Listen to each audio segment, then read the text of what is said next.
semua kita melakukan kebaikan itu kalau dalam kaidah fikih disebut al yakin la yuzalu bisyak. Banyak kebaikan yang kebenarannya itu 100%. Tidak punya efek samping ke pihak lain, ke kelompok lain, ke komunitas lain. Itu tadi misalnya Anda makan dan itu murah sekali, hanya butuh satu piring. Setiap kunyahan kamu muji Allah, setiap minum kamu muji Allah. Itu redaksinya Rasulullah SAW disebut Allah sangat ridho ketika seorang hamba makan, kemudian dia memuji Allah. Atau minum, kemudian dia muji Allah. Logikanya gampang, negara seperti ini yang kamu harapkan bentuknya kayak apa, mertua, ipar, komunitas, tetangga. Itu nyata terjadi, itu kan belum pasti. Sementara yang mesti terjadi adalah kamu butuh makan, kalau tidak mati. Butuh minum, kalau tidak mati. Butuh bumi yang nyaman ditempati, kalau tidak kita juga mati. Sebab itu Allah kalau menyebut nikmatnya itu hal-hal yang keseharian. Alladzi at'amahum min ju'. Allah itu siapa? Allah itu yang menciptakan kamu bisa makan. Tidak berlebihan. Allah itu yang menciptakan kondisi sosial itu ideal. Zaman Nabi itu ya ada orang munafik. Orang-orang pilihan Allah itu juga diuji orang sekelilingnya yang macam-macam.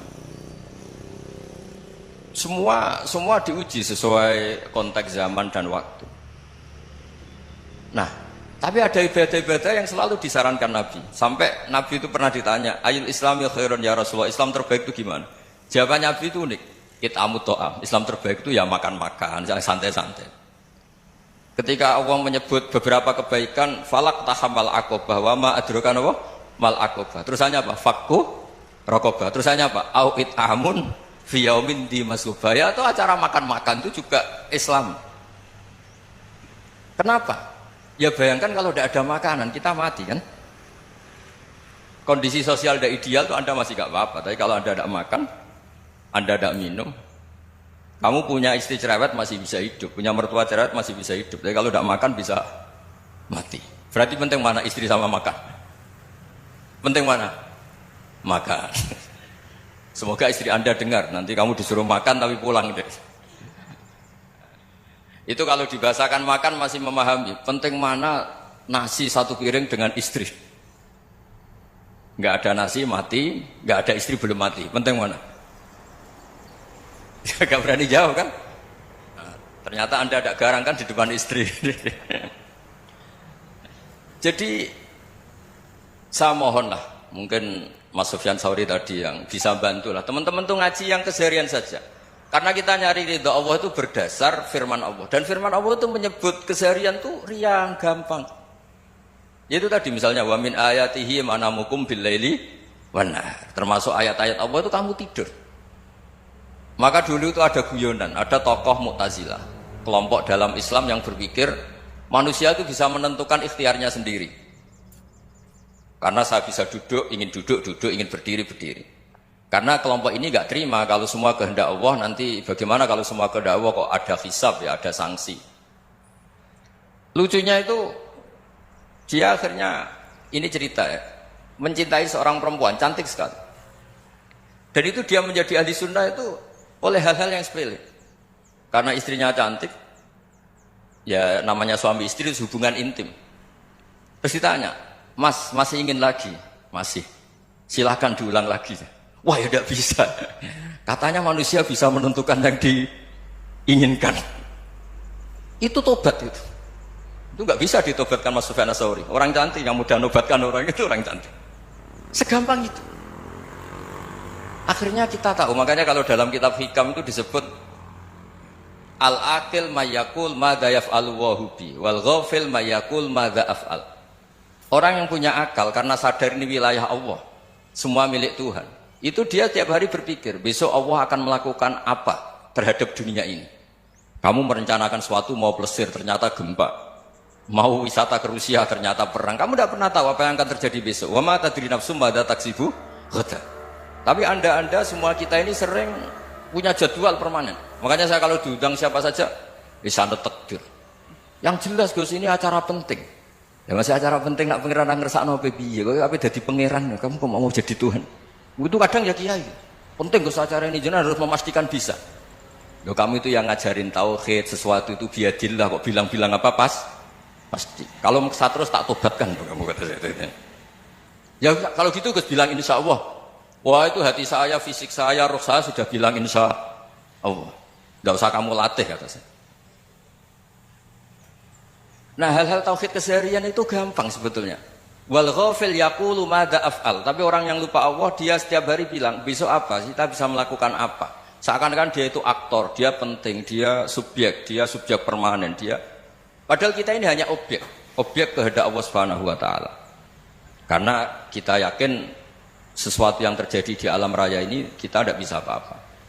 Makanya saya sering ngaji, sering bilang saya, ketika Anda mensifati Allah, Dia yang menghidupkan. Sudah itu tanamkan sehingga ketika kita mati santai saja. Kenapa santai? Allah punya cara menghidupkan kita. Zaman kita hidup juga gak tahu caranya ngelola jantung, ngelola paru-paru. Kamu juga gak tahu ngelola oksigen yang tidak beracun, tidak mengandung polusi. Tahu-tahu hidup. Gak ingin tua ya tahu-tahu tua, gak ingin mati tahu-tahu mati. Selama ini kita hidup juga gak tahu apa sebetulnya. Hanya gaya tok, punya jadwal, punya planning. Kalau kamu bisa menentukan pilihan Anda, pasti Anda istrinya cantik, 4 neriman semua, kona'ah semua. Nyatanya enggak kan? Ada 1 jelek, cerewet. Oh itu kan, nyatanya enggak bisa apa-apa Anda kan? Dan kamu bawa mati lagi. Itu kan, istri Anda juga gitu, punya keinginan, punya suami yang ganteng, yang jabat, yang neriman, yang enggak poligami. Ya enggak kesampaian juga.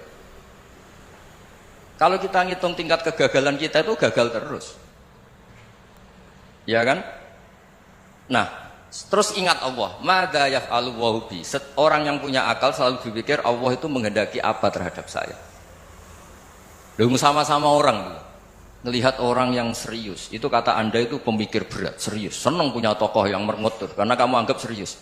Tapi sebagian orang anggap orang yang serius itu wong merengut, wong masam, wong muka kok ditekuk. Jadi sama itu hati ya muqallibal qulub tsabbit qalbi ala dini, karena kita enggak tahu cara berpikir kita tentang orang lain, tentang sekeliling kita. Misalnya kita orang baik yang jenis ngrumat fakir miskin. Ada orang bangun masjid mewah itu janggal. Apa artinya masjid mewah kalau banyak orang kelaparan? Tapi kalau yang jenis pendidikan apa artinya masjid mewah kalau tidak bisa ngaji? Nanti yang jenis infrastruktur apa artinya ini kalau semuanya punya sudut pandang yang berbeda-beda. Dan Islam mengapresiasi semua kebaikan. Tapi katakan semua kebaikan itu adalah kehendak Allah Subhanahu wa taala. Karena apapun baik Anda itu pakai fasilitas yang diberikan oleh Allah Subhanahu wa taala. Sehingga ini yang disebut kulillah sumadarhum fi khawdihim yal'abun. Ya kembali tadi ke tema-tema bahwa keseharian Anda ini sudah Islami. Saat Anda tidak bisa melakukan apa saja. Saya sering ada jenazah, biasanya kalau tetangga meninggal saya sering disuruh ngelepas. Saya bilang orang ini baik karena sering ngelamun di rumah, sering nganggur di rumah. Ditanya sama anaknya, kenapa Gus nganggur baik? Ya kalau dia nganggur artinya juga agak berbuat sesuatu yang maksiat kan? Ya kan? Orang nganggur di rumahnya ya tidak bunuh orang, tidak maling, tidak korupsi, ya namanya nganggur di rumah. Lah cuma istri cara pandang nganggur gak menghasilkan uang gitu. Tapi juga gak menghasilkan kriminal kan? Jadi sebenarnya Islam itu makanya kalau sampai ngaji usul fikih itu ada kitab usul fikih namanya Lubul Usul, itu terkenal sekali di pesantren itu. Itu kalau ngapresiasi keseharian itu luar biasa. Izma min mubahin illa wa yatahaqqaqu bihi tarku haramimma. Karena keseharian yang mubah saat Anda lakukan itu ada kehebatan yang luar biasa, yaitu meninggalkan haram. Makanya dulu banyak orang-orang alim ketemu temannya itu guyon sampai semalaman. Itu biasanya yang semangat Islam itu kiai kok tidak tahajud, kiai kok tidak witir. Orang yang sedang mapan uangnya banyak, malam itu tidak kelayaban itu sudah luar biasa. Melawan nafsu supaya tidak maksiat itu sudah luar biasa. Supaya lupa guyon sama temannya semalaman sampai subuh. Gejolak-gejolokan kenang zaman miskin, zaman kuliah nggak jelas, zaman apa.